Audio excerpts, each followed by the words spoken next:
Thank you very much for staying. Welcome back to Business Live. Now, government has outlined specific measures to tackle what it describes as a gloomy economic picture of the country. President Nana Addo Akufo-Addo, in his first State of the Nation address, revealed that his government will be implementing austere economic measures to restore the ailing economy. These measures, according to the president, will include an industrial transformation policy and the engagement of the private sector. The maiden edition of the President's State of the Nation address was well attended by a sizable section of the public. President Akufo-Addo noted his government is committed to restoring the country's high debt ratio, which has ballooned to 122 billion Ghana cedis, representing 74% of the country's GDP. Revenue performance for the year was poor. The total revenue target for our country was 37.9 billion cedis. 22.7% of GDP, but the actual revenue came in at 33.2 billion cedis, 19.9% of GDP. Mr. Speaker, the combination of higher expenditures and lower revenues than projected resulted in a significant increase in the budget deficit for 2016. President Akufo-Addo also threw more light on some policy initiatives his government will be implementing this year to curb the high unemployment rate in the country. He said the flagship One District, One Factory policy will begin with a stimulus package for small, medium enterprises and failing manufacturing companies. The government is embarking on one of the most comprehensive programs for industrial transformation ever to be introduced in our country.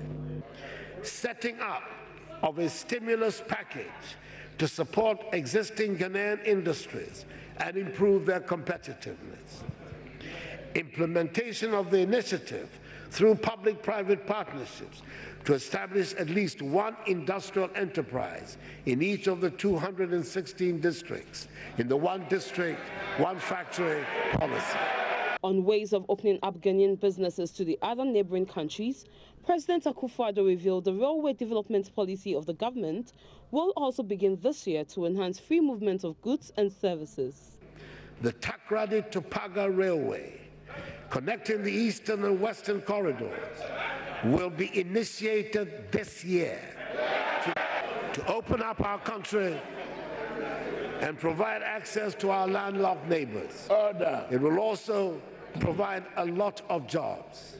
The president again assured the power challenge facing industries in the country will be resolved through partnerships with the private sector. The key elements of this program are restoration and maintenance of a stable macroeconomy, monetary and fiscal measures which will lead to a reduction in interest rates and a reduction in the tax burden on enterprises, provision of reliable, affordable power to enterprises and homes.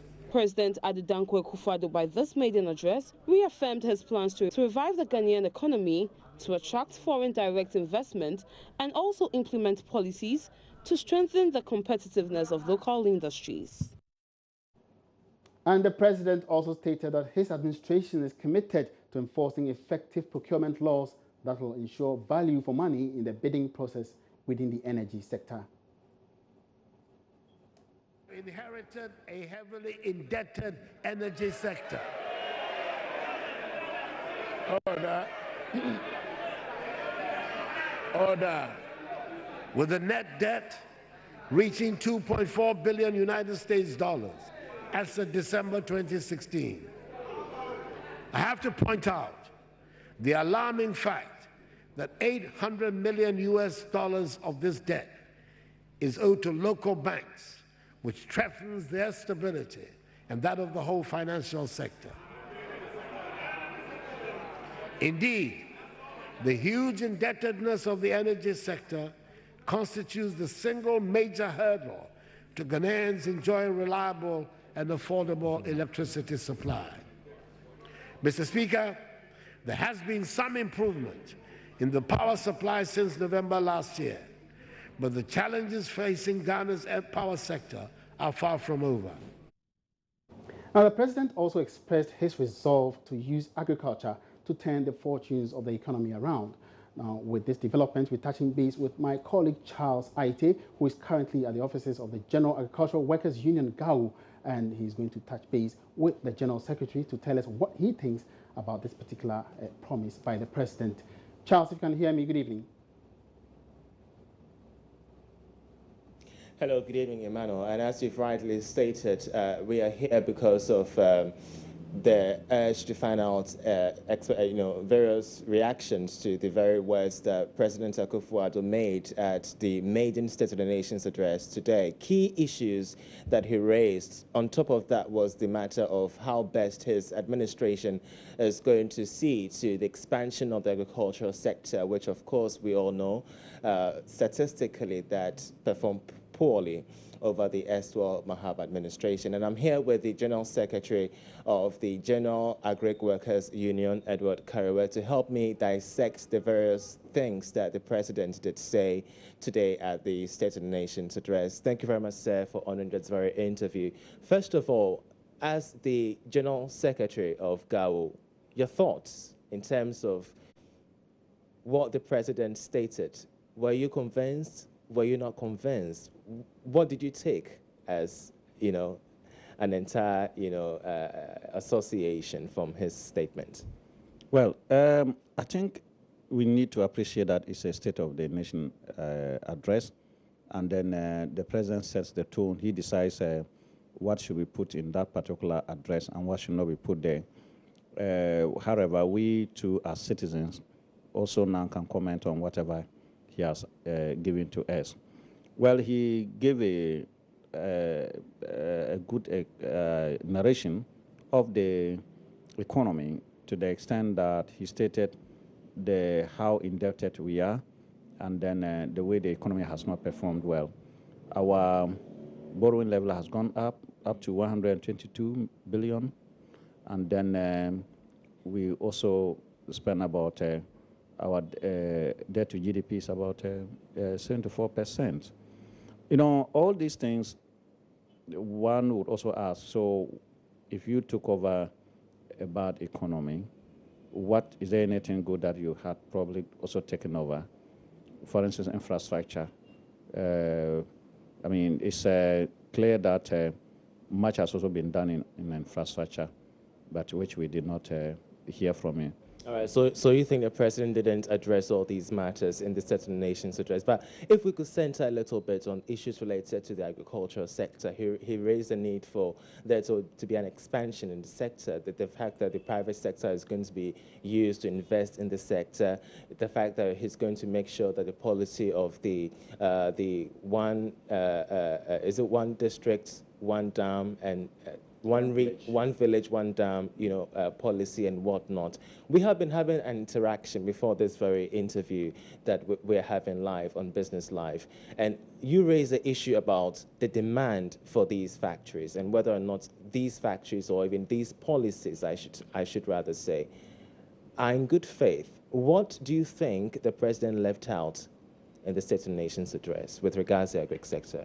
Well, much has been said about what should be done to increase agricultural production. And I was happy when the President said that the state will invest more in agriculture. Then he went ahead to talk about the 120 million Canadian dollars, which is already ready to be used to support the campaign on planting for food and jobs. I think that is a great thing. He also talked about processing, of agricultural produce. What I did not hear from him is about where is the market. The concentration was on the supply side of the agricultural sector. What about the demand side? Where is the market? What we often see in this country is where when the season is good for farmers, we get a glut. And then when there's glut, what does that tell us? It tells us that there's no demand. So much as the President and the government are looking at the supply side, we need to have or be told how they are going to create the demand for what will be produced. All right. So the issue about the demand is of necessity to your outfit for that matter. But Finally, if we could assess the best strategies that the Akufo-Addo administration could adopt to make sure that these policies work, what could be GAO's input into, these various concerns? What best strategies do you think the already established and newly, established administration could adopt? Well, I would like them to look at how to galvanize the stakeholders to get commitment. It's not only about good policies, it's about how those policies are implemented. And then the stakeholders, to what extent they are committed to that type of the implementation. And then their knowledge about the policy itself. The government, the politicians may be committed, but the technical people and the other stakeholders who are supposed to implement, how to, or to what extent are they committed? So government needs to galvanize the people in this particular area to make sure that the policies come to properly implemented. All right, so government needs to galvanize, the various sectors. That was the word from the General Secretary of the General Agricultural Workers Union here, expressing his reactions with regards to various things that the president stated at the maiden State of the Nations address. So many things to be discussed. We shall be having the interview, and I believe that we shall be I will bring them to you in our subsequent bulletins, Emmanuel. All right, thank you very much, Charles IT. Charles IT speaking with the General Secretary of the General Agricultural Workers Union, Edward Karewe, sharing his thoughts on some of the issues raised by the President during his State of the Nation address. Let's now get some reactions to the President's address in Parliament. I'm personally disappointed in a way that the President decided to pick and choose economic indices that suit him politically. I say this because, one, he failed to mention the state of inflation, recognizing very well that inflation is declining, and for that matter, he decided to keep quiet about it. The President decided deliberately to mention issues relating to the fact that the Treasury bill rate is actually declining. He failed to mention that. He failed to mention that we have built buffers, strong buffers for him to be able to run this country on. And I feel disappointed. In fact, on the issue of growth, that he mentioned that the growth rate, the projections on growth is 3.6%. Yes, it is projection, but he failed to recognize that they are projection. He spoke as if they are the final growth numbers. As we speak, the Ghana Statistical Service is yet to come out with final growth numbers. So what are we talking about? You will recall, George, you will recall that before the budget, the 2016 budget, we estimated that growth would be about 3.3%. Today, the estimation, the MPP then recognized that they said that it's going to be the worst in the history of Ghana. They failed to recognize that even the projection is now moving from 3.3 to 3.6. And the fact that the outturn may even be better than 3.6. Let us wait for Ghana Statistical Service to come out. Yes, he mentioned about debt. You should remember that in any case, we have numerator and a denominator. And for that matter, if the final growth numbers comes out and growth, the nominal growth plus the deflator is more in excess of what we have projected today, the growth as a percentage to GDP that he mentioned at 74 will change. So our challenge is to get into the details and next week Thursday, expand on the solutions and that we think will be required to do what he has signaled.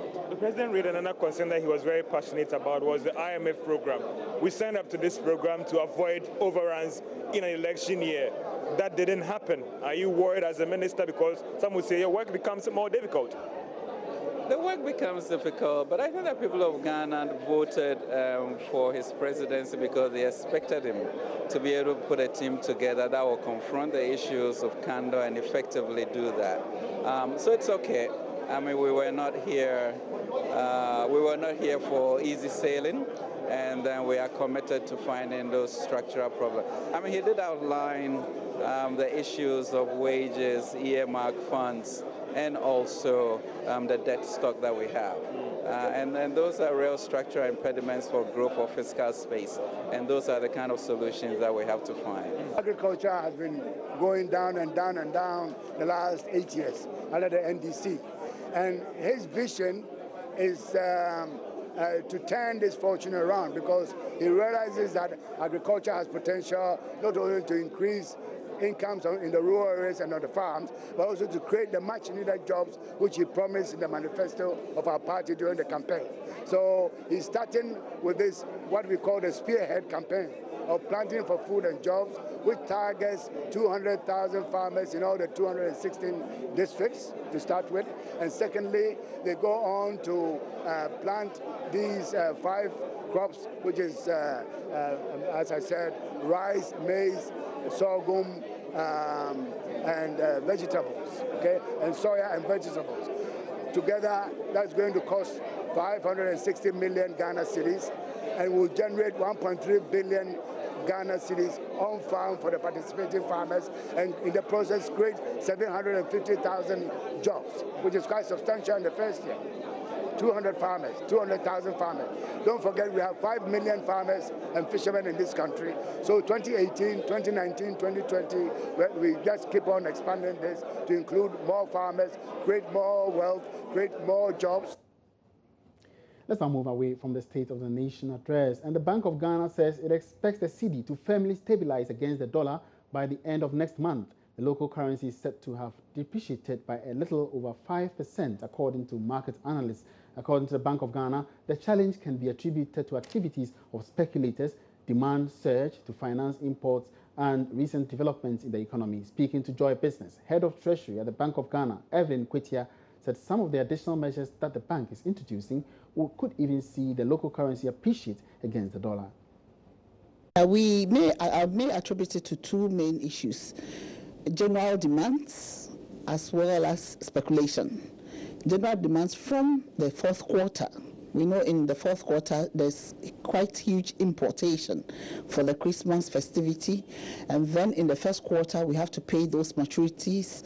So we are seeing those ones coming through, but the huge thing we have to address is speculation.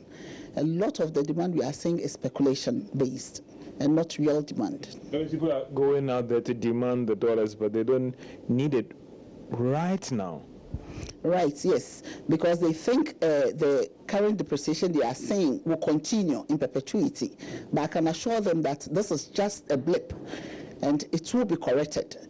So there's no need buying when you don't need it now, because if you need it in the 2nd or 3rd quarter, you have to wait, because the central bank is still in the market supporting the market with liquidity. You talked about, so what is the Bank of Ghana doing to try and stabilize things? What are some of the measures? What are some of the things that you're putting in place to ensure that things actually stabilizes? You know, currently we have strong and tight monetary policy, and we are continuing with a tight monetary policy, coupled with fiscal consolidation under the new administration. And we believe this is going to support the currency. Secondly, we started with the surrender requirement, which we ceded to the market somewhere in July last year. There were some few teething problems which we are addressing. One is the issue of the mining companies initially not working with publication. So we had to meet them to address that issue. We have crossed over that one. There are some few challenges with the GCNet system. We hope in a few weeks we'll address it. The Kumasi Institute of Technology and Environment, KITE, has joined calls against the use of multiple reprocess gas at the Eastern Enclave. Floating storage and regasification units, FSRU, are used to process liquefied natural gas, LNG, back into gas. The Energy Minister, Boakye Jaku, during his time with the Appointments Committee of Parliament, accused ex-President Mahama of defying expert advice to purchase 3 of the FSRUs. Executive Director of KITE, Ishmael Ejekumihini, tells Joy Business, although the country needs reliable supply of gas for power generation, only 1 regasification unit would be adequate. We need a lot of security when it comes to our fuel supply. So whether we need 1 or 3 depends on the capacity of one or the capacity vis-a-vis how much gas we need at every point in time. I think certainly 3 of them will be on the high side because, LNG is not going to be like like the main source of fuel. It's just to have the facility that when you bring in the liquefied natural gas, you'll be able to refire them, turn it back into gas. We certainly don't need 3 unless somebody shows me that we do. Because you see, we're going to have very soon substantial gas coming from the ENI project. Okay, so if you have your natural gas and you're not going to transport it over a long distance, you don't need to regasify them. So that's the thing. Why 3 will be on the high side? Because I know the GE project, they are also coming with their own regasification facility for their GE 1000 megawatt project. If General Electric. Yes, if that's going to happen, they don't want to rely on anybody. So if those facilities are meant for targeted projects, then I can understand that maybe Car Power, they are not using gas. If Car Power said we want to have our dedicated regasification infrastructure, that's fine. But You're watching Business Live. Let's take a quick break here. When we come back, it will be time for the interview of the day.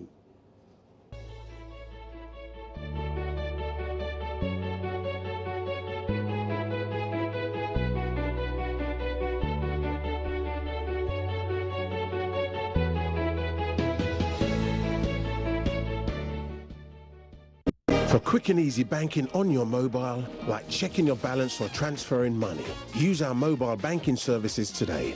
To find out more, visit us online at ecobank.com. Move on up with EcoBank, the Pan-African bank.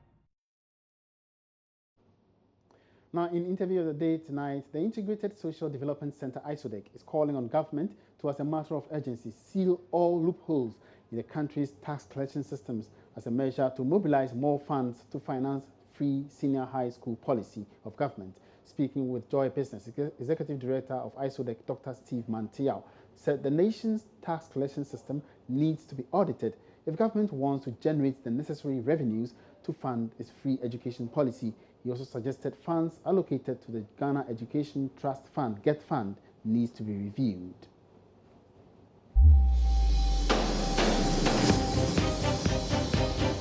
That our tax administration system is leaking. And so that is what we need to look at and conserve money. In fact, the president, while he was campaigning for votes in the run-up to the 2016 elections, made that point that if we can limit corruption, abuses of the procurement systems, tax leakages, etc., and this country can raise a lot of money to finance its development. There are other civil society organizations who also think the oil money is being spread thinly. So if it can be focused onto either one or two directions so that we can have the impact. What do you say about that finally? Yeah, I agree to that suggestion. And I believe that you can focus the ABFA on education financing. But you see, before we do that, I guess we need to do a certain audit of how we've used other dedicated funds, such as the Ghana Education Trust Fund, to take care of education. I believe that there are some abuses that must be cured in the administration of that particular fund. Again, a study done by ISODEC and the Ghana National Education Campaign Coalition revealed sometime in 2008 that up to a quarter of the allocation to the education sector, the budgetary allocation to the education sector, never arrived at destination.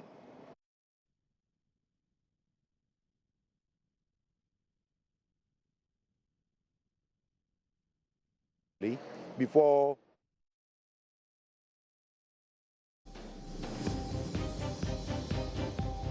And that's it for Business Live tonight. Many thanks for watching. Join me again on the Joy News Prime for more business stories. My name is Emmanuel Abuaji. Good evening.